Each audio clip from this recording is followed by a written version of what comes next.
Olá pessoal, tudo bem? Aqui é a Tassiana, psicóloga e idealizadora do Além da Timidez.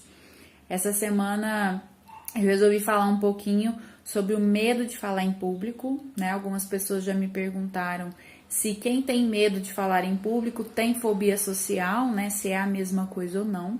Então eu vou explicar um pouquinho sobre isso. Bom, gente, o medo de falar em público, quem tem um medo extremo que chega a ser patológico, causa prejuízos na vida da pessoa, existe um nome específico para esse medo, se chama glossofobia. É um tipo de fobia, então lembra, né, que a fobia social também tem o nome fobia incluído, né? Então também é um tipo de fobia, mas é uma fobia específica que a gente chama, ou seja, a pessoa ela sente uma extrema ansiedade apenas nos momentos em que ela tem que falar para um grupo maior de pessoas, em que ela tem que se apresentar, né?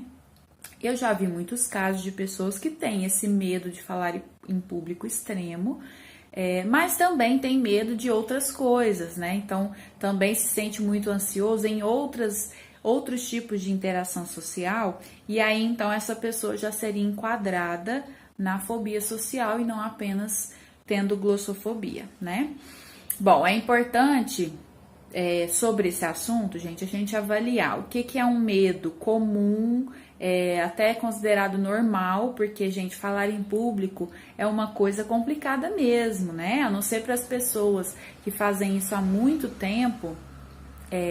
Todo mundo vai sentir um desconforto, pode ficar ansioso e até experimentar sensações corporais complicadas, né, na hora de apresentar ali as primeiras vezes. Só que quando isso não é patológico, quando não é um transtorno, né, normalmente a pessoa sente esses sintomas por um tempo e rapidamente isso passa, né? Então, por exemplo, pessoas que antes de fazer uma apresentação numa reunião ou um trabalho na faculdade ou dar uma palestra, experimentam ali as borboletas no estômago ou ficam com friozinho na barriga, ou então a boca seca, o coração dá uma disparada ali na véspera, a mão fica mais gelada. Então, depois que elas começam a apresentar, né, aos pouquinhos isso vai diminuindo, né? Então, isso é uma coisa normal, esperada, acontece com muita gente, né?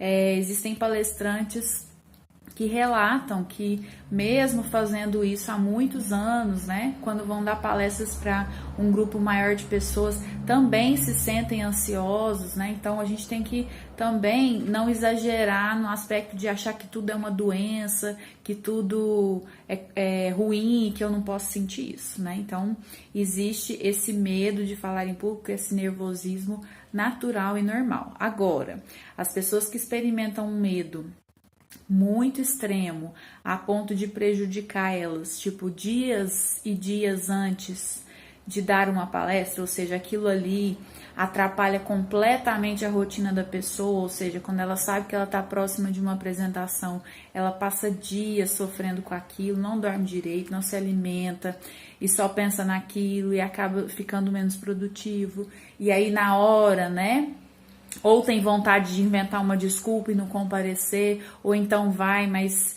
pode dar um branco, travar, tremer muito, tudo que for muito intenso, né? E também pessoas que depois que fazem essas coisas se cobram muito, não conseguem ver nada de positivo na performance que tiveram, né? E acabam sofrendo com isso por um tempo depois, né? Então, esses sintomas, essas situações demonstram, né, gente, que esse medo de falar em público está além da conta, né? Está gerando prejuízos para a vida da pessoa. Aí sim, né, a gente tem que procurar um profissional, fazer uma avaliação mais completa para verificar essa questão, se é uma fobia específica, né, a glossofobia, ou se é uma fobia mais generalizada em outras áreas também, né? Então pensem nisso, né? Não existe problema nenhum na gente ficar desconfortável em falar em público. Na verdade, a maioria das pessoas fica porque não é um hábito, né? Nem todo mundo sai por aí dando palestra e falando para grandes públicos. Todo mundo vai ficar um pouquinho nervoso quando for apresentar um trabalho, um trabalho de conclusão de curso. Tudo isso é muito natural. mas a gente tem que então começar a avaliar se isso não está causando grandes prejuízos, passando da conta, né? Tendo dúvida se esse é seu caso ou não, gente, sempre procure um profissional. É essa pessoa que junto com você vai conseguir fazer uma avaliação e verificar, né? Se é algo que precisa de tratamento ou se é algo que é considerado comum e natural, tá ok? Bom, espero ter explicado um pouco sobre esse assunto para vocês. Tendo sugestões, me mandem, por favor. E até a próxima semana. Abraço, tchau!